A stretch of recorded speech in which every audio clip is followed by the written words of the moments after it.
buried deep beneath layers of dirt, time, and silence. Bones whisper secrets. In 1994, inside a dark cave in northern Spain called El Citrin, archaeologists discovered something chilling: the remains of 12 Neanderthals, scattered, smashed, and scorched. At first it looked like another burial site, until they noticed the marks: clean cuts, smashed skulls, burned marrow. These weren't graves, these were meals. Some bones were split open to extract marrow, rich in fat, one of the most energy-dense nutrients in harsh Ice Age conditions. Skulls were crushed, not out of anger, but with surgical precision to scoop out the brain, and the jawbones, chewed, gnawed, cracked. Let that sink in. Humans, or at least our closest cousins, ate each other. And this wasn't an isolated case. Sites across Europe and Africa, from France to South Africa, show similar signs. Homo antecessor, one of the earliest human species in Europe, seemed to practice cannibalism routinely, not just in desperation but with method, with tools, with purpose. It's not just what they ate, it's how they did it. Bones stripped with stone tools, skulls treated like bowls, bodies processed like hunted animals. And we can tell all this because bones don't lie. See, time erases the flesh, the memory, the motive, but it leaves behind clues: a groove here, a crack there. Using modern forensics, archaeologists reconstruct these silent meals with disturbing accuracy. They analyze breakage patterns, they compare with butchery marks on animal bones. They test for burning, boiling, marrow extraction. And the verdict is clear: prehistoric cannibalism was real, and it was more common than we ever thought. But this raises a bigger question: why? Were they starving? Were they at war? Were they trying to connect with their ancestors, or was eating another human just another Tuesday? Let's dig deeper. It's tempting to think of cannibalism as a desperate act, a final resort when all else fails, and sometimes it was. Imagine this: it's the middle of winter. The wind howls like a starving wolf. Snow buries the land. Your tribe hasn't seen game in weeks. Children are crying. Elders are dying. In that moment, survival strips away everything else. Now, imagine a member of your tribe dies. Do you bury them or feed your family? This is where morality collapses into biology.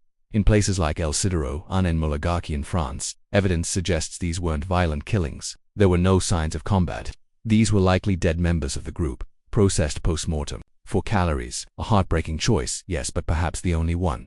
But not all cannibalism was about famine. In some regions, humans didn't wait for hunger to strike. Homo antecessor, active around 800,000 years ago, butchered children and adults alike. Not just bones with signs of meat removal, but organized patterns showing a practiced, almost industrial approach. It wasn't about surviving winter. It was a strategy, a way to eliminate rival groups, a way to feed your own, a way to use every resource available. The brain, full of fat and nutrients. The liver, packed with energy. Even the skin and muscle provided sustenance when game was scarce. And the craziest part: human meat isn't particularly nutritious compared to large animals like mammoths or bison, but it's easier to get, especially if your prey doesn't see it coming. Don't think about it. Prehistoric hunting was dangerous. Spears didn't always land. Animals fought back, but a rival human, slower, predictable, vulnerable to them, it may not have been cannibalism.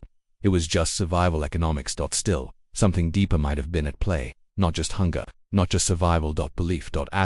What if eating human flesh wasn't just about staying alive? What if it meant something more? At Goff's Cave in England, archaeologists discovered something chilling: human skulls carved into bowls. Yes, actual skull cups, shaped with deliberate care, not for mere survival, but ritual. A prehistoric rite we'll never fully understand. Nearby, human finger bones showed teeth marks, not from animals, from other humans. But here's the twist: this wasn't wartime chaos. There were no signs of panic, haste, or desperation. These were cleaned, curated, placed carefully, like a ceremony, like it mattered. Some experts think this was endo-cannibalism, consuming members of your own group after death, a final gesture of honor. Keep them close, make them part of you literally. Others believe it was to absorb power, courage, memory, soul, and the clues don't stop there. In Papua New Guinea, until just a few generations ago, tribes practiced ritual cannibalism with those same beliefs. Death didn't end your role in the tribe, it transformed it.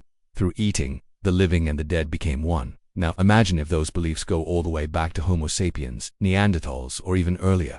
We often think of early humans as primitive. What they had: emotion, culture, myth.